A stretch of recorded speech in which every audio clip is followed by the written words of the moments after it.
Today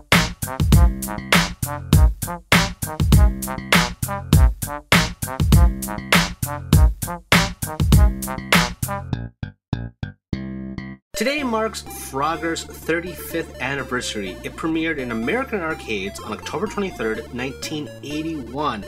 It is one of the granddaddies of video games from that era. And like a lot of franchises, like recently Pac-Man had a new game that came out in September, which was a sequel to a relatively great game, that is Pac-Man Championship Edition.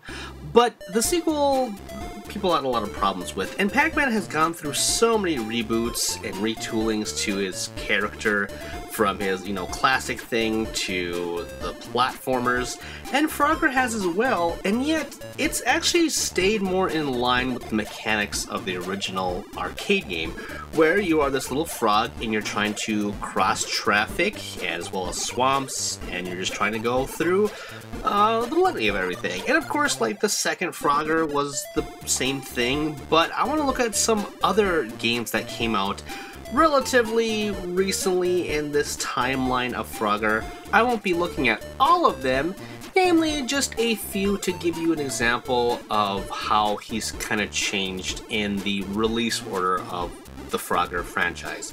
There's Frogger's Adventures, Temple of the Frog.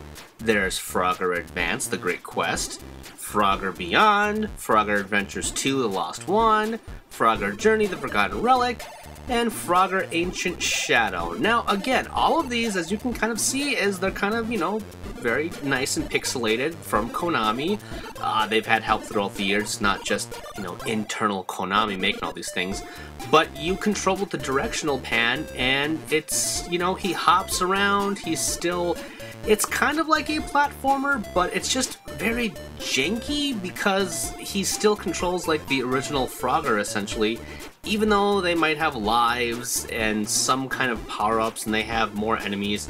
But he's never, like, really going against any kind of true adversity. It's, again, all about finding coins, and they try to jam in some story. It really gets in the way, just like Sonic, where you kind of just want to experience Frogger as he is in this just very puzzly kind of arcadey type of game. But, Konami tried their best to reinvent the wheel, and I really don't think they're successful. None of these games really grabbed me. They were just, they were clunky to control. A lot of them looked okay, especially like, the Game Boy Advance ones, but a lot of like the PlayStation 2 kind of era or whatever, just nothing inspired. It was just overcomplicating a very simple mechanic to a series that probably should have stopped making games a very long time ago, except for Frogger Advance that I brought up again, where they actually really reinvented the wheel and made it into an actual platformer. Of course, this is the Game Boy Advance version, but there have been console versions of this as well. They gave him more of anthropomorphic, real, quote-unquote, frog kind of aesthetic, and he is fighting enemies, and it is actually like a platformer. You're not controlling with like the D-pad and hopping around kind of tanky like. You're actually swallowing enemies kind of like Yoshi. It is nice to see them actually kind of reinvent that, and that was very early in 2000. And then, pretty much from there, and even before that, again, they just went back to the simple mechanics, but overly complicating everything. It's weird. Frogger has had a weird history of games. I don't think you can really top the original. I wanted to try and see if there was anything in his legacy besides the original that really evolved what it was to be Frogger as a video game. And my conclusion is, not really.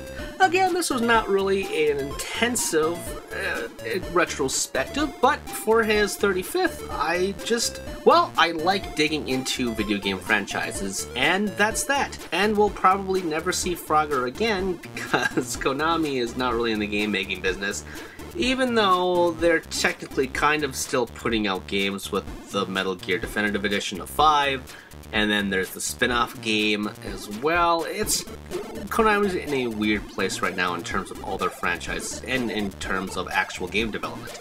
But for now, I'm just going to wish Frogger a very happy 35th anniversary, and hopefully you'll be remembered for the great stuff and not the terrible stuff. Did you know that was a ReActionExaminer video? If you liked it, you should subscribe to me to keep up with everything that I'm doing. Also, if you have some other interests, like sex for example, check out Tomops, which is a comedy sex podcast thing wherein my best friend and I check out the weird and abnormal and the erotic. And of course, you should support me on Patreon because, hey, I want to make the channel better and I want your help to do so. Plus, if you want to check out my writing, check out Game Jerk, where I have archives and new stuff for all projects, okay? You can find all the stuff and more in the description with the links below. Thanks for watching, and I will see you all next time.